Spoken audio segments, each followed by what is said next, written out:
There's a great variety of symptoms suffered by women undergoing menopause. They're the so-called vasomotor symptoms, like night sweats and hot flashes, difficulty sleeping or full-on insomnia, vaginal dryness and pain during sex, as well as adverse effects on mood, including full-blown depression. Might exercise help? Exercise can certainly help with physical and psychological quality of life in general, but unfortunately there's no evidence for the effects of exercise on menopause-specific symptoms. You know, researchers are getting desperate when they try to see if giving people pig placenta will help. Spoiler alert, it doesn't. Well, we know oxidative stress, which is a consequence of excessive free oxygen radicals or impaired antioxidant defense, is linked not only to diseases such as diabetes, obesity, and cardiovascular disease, but also menopausal symptoms like hot flashes. Low free oxygen radical defense is associated with more menopausal symptoms, just like having a diet with more antioxidants is associated with fewer menopausal symptoms.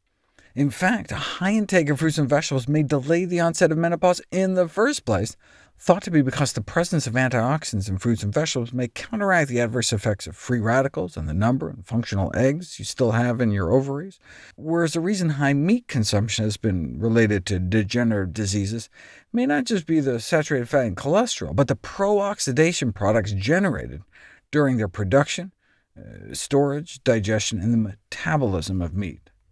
Similarly, since a pro-inflammatory diet has also been associated with higher menopause-specific somatic symptoms, meaning like hot flashes and sleep issues, that would mean moving towards a more plant-based diet, packed with anti-inflammatory components like fiber, and away from pro-inflammatory foods containing saturated fat and cholesterol. No wonder whole plant foods intake has been associated with fewer menopausal symptoms. In terms of specific foods, poultry and skimmed dairy products may be particularly bad, whereas soy milk seem to help. So women may derive benefit from lower consumption of poultry and skimmed dairy, and a greater consumption of vegetables and soy milk.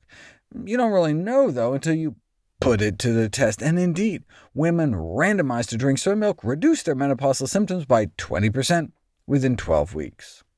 No wonder that those eating strictly plant-based diets report less bothersome menopausal symptoms. Among women undergoing menopause, vegans reported less bothersome symptoms, and within the diet groups, more vegetables, and in the meat-eating group, less flesh food, was associated with less bothersome symptoms as well. So eating a plant-based diet may be helpful for women in their menopausal transition who prefer a natural means to manage their symptoms, consistent with all the other studies demonstrating reduced menopausal symptoms in those consuming greater quantities of plant-based foods and less meat.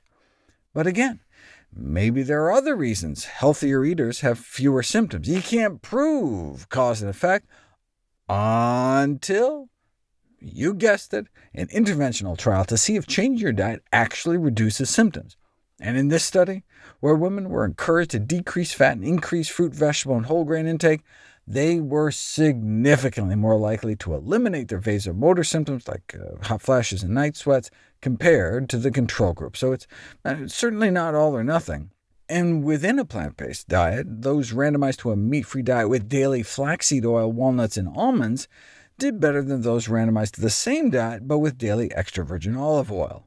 After 16 weeks, the vegetarian diet that was rich in omega-3s did better, reducing vasomotor symptom frequency. In fact, even just 2 teaspoons worth of ground flax seeds a day alone can significantly decrease menopausal symptoms to about the same extent as hormone replacement therapy, but without the side effects.